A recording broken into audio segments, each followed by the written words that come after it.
রংপুরের প্রত্যন্ত এলাকার ছোট্ট গ্রাম পালিচরা, যা বর্তমানে নারী ফুটবলারদের গ্রাম বললে আসলে ভুল বলা হয় না। পুরো গ্রাম জুড়ে যে নারী ফুটবলারদের সবর পরিস্থিতি, 2011 সাল থেকেই সেখানে নারী ফুটবলারদের দাপট।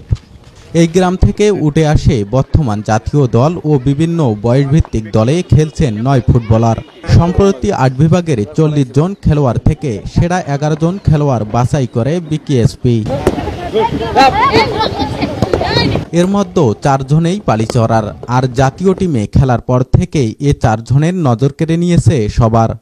এই কিশোরীদের এমন অর্জনের খবর ছেয়ে গেছে পুরো এলাকায়। ফুটবল এবং বিশেষ করে মেয়েদের ফুটবল ঘিরে তাদের এলাকার এমন কিছু হতে পারে সেখানকার মানুষের ভাবনাতে ছিল না তা। এই কিশোরীদের উঠে আসার পথে ছিল পারিবারিক ও সামাজিক বাধা, তবে সেসব দূরে ঠেলে আপাতত এলাকার নাম বিখ্যাত হওয়ায় আনন্দে ভাসছেন স্থানীয়রা। মাঠে আসার ক্ষেত্রে প্রতিবন্ধকতা আছে দারিদ্র্যের জন্য। ভ্যান চালক এনামুল হক জানান, তার মেয়ে এনিমা আক্তারকে প্রতিদিন 10 কিলোমিটার দূর থেকে অনুশীলনে নিয়ে আসা আসলে সহজ নয়। এতে খরচটা পড়ে অনেক, তবে মেয়ের জেদের কারণে তাকে সেটা করাতে হচ্ছে। অনেক মেয়েরাই বেশ দূর থেকে আসে অনুশীলনে। পর্তুগালে ক্যাম্পে সুযোগ পাওয়া নাসরিন জানায়, অন্তত একটা বাইসাইকেল হলে তাদের পথ চলা হতো। কোনো বাইসাইকেলও নেই, পরিবার আসলে তা কিনে দেওয়ার সামর্থ্যও নেই। এভাবে বাকিদের জীবনের চেয়ে ভিন্ন মাত্রায় গড়ে ওঠে নারী ফুটবলার নাসরিনের জীবন। 2011 সালে পালিচরা মেয়েদের ফুটবলের স্বপ্নযাত্রা শুরু। ফুটবল পাগল মেয়েরা তখন একটি দল তৈরি করে। সামাজিক পরিস্থিতি ছিল তখন ভীষণ প্রতিকূলে।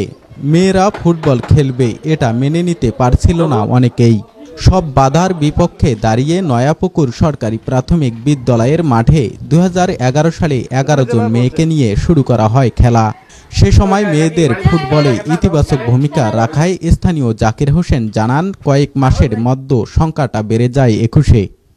এরপর তারা অংশ নেয় বঙ্গমাতা ফজিলাতুন্নেসা মুজিব গোল্ড কাপে। সেই টুর্নামেন্টে বিভাগীয় পর্যায়ে ও জাতীয় পর্যায়ে সেরা সাফল্য ধরে বদলে যেতে থাকে তাদের ছবি। সেই গ্রামের মেয়েরা 2015 সাল ও 16 সালে কেএফসি কাপে, 2017 সালে জেএফএ অনূর্ধ্ব 15 আসরেও চ্যাম্পিয়ন হয় তারা। সেবার রংপুর জেলা হারিয়েছিল ময়মনসিংহকে। দলের নাম রংপুর জেলা থাকলেও পুরো দলটি আসলে রংপুর সদর উপজেলার সদ্য পুষ্কুনি ইউনিয়নের পালিচরা গ্রামেরই। সেই পালিচরায় হয়েছে মেয়েদের জন্য এখন বড় মাপের একটি স্টেডিয়াম, আর সেখানে ছোট বড় অনেকে নারী ফুটবলার, তাদের স্বপ্ন জাতীয় পর্যায়ে খেলার। আরিফুল ইসলাম, প্রথম রংপুর।